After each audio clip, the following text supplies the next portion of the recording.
Hello again.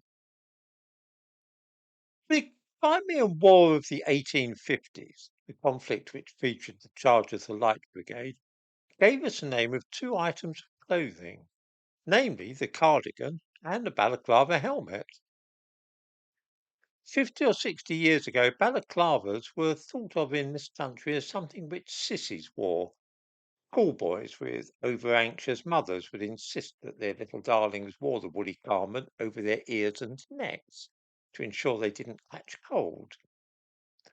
Since those days, the balaclava has undergone a dramatic transformation and been reborn as the clothing of choice for phone snatchers, left-wing and Islamist rioters, and terrorists eager to evade facial recognition software.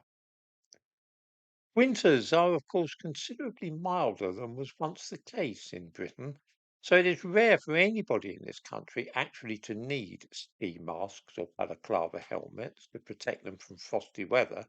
But then these days it is not cold winds against which balaclavas are intended to protect. It is less that the modern balaclava, as affected by grown men, is worn to keep people's ears warm, than it is hoped that it will both conceal identity and also project an air of menace.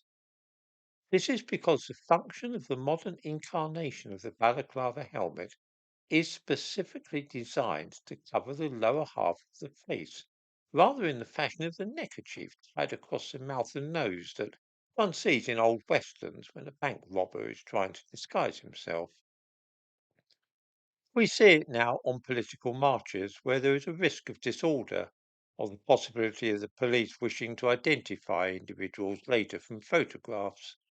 We see it when men are snatching bags or mobiles, and we also observe it in men who simply wish to project a sense of aggression and to create unease.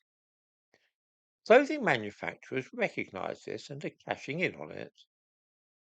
The thumbnail to this video shows an advertisement by the company Sports Direct. And in the description to this video, I give a link to the advertisement from which this image is taken. There's a lot of nonsense in the advertisement about, well, let me quote, this winter mask offers a close fit with branding and cold weather protection, making it ideal for ski activities and outdoor pursuits. Anybody who honestly believes that these things are being bought by skiers and men who want to keep their ears warm in cold weather must be simple. If there were the slightest doubt about the matter, the name of this brand alone would be enough to make our eyebrows raise. It is called Blood Brother. This is a deliberate reference to the word blood, which in slang usage in Britain indicates a fellow black man. It is used as a greeting, as a white blood. The term derives from a federation of African American gangs in the United States. Another clue is provided in the photograph by the fact that the man is dressed entirely in black, as though he were a trooper in the Special Air Service or a terrorist from Hamas. That a company such as Sports Direct should encourage or incite this culture is regrettable. No normal, respectable person walks the streets dressed entirely in black, with almost the whole of his face concerned in this fashion. And if Sports Direct really doesn't realise this, then they ought to get out more.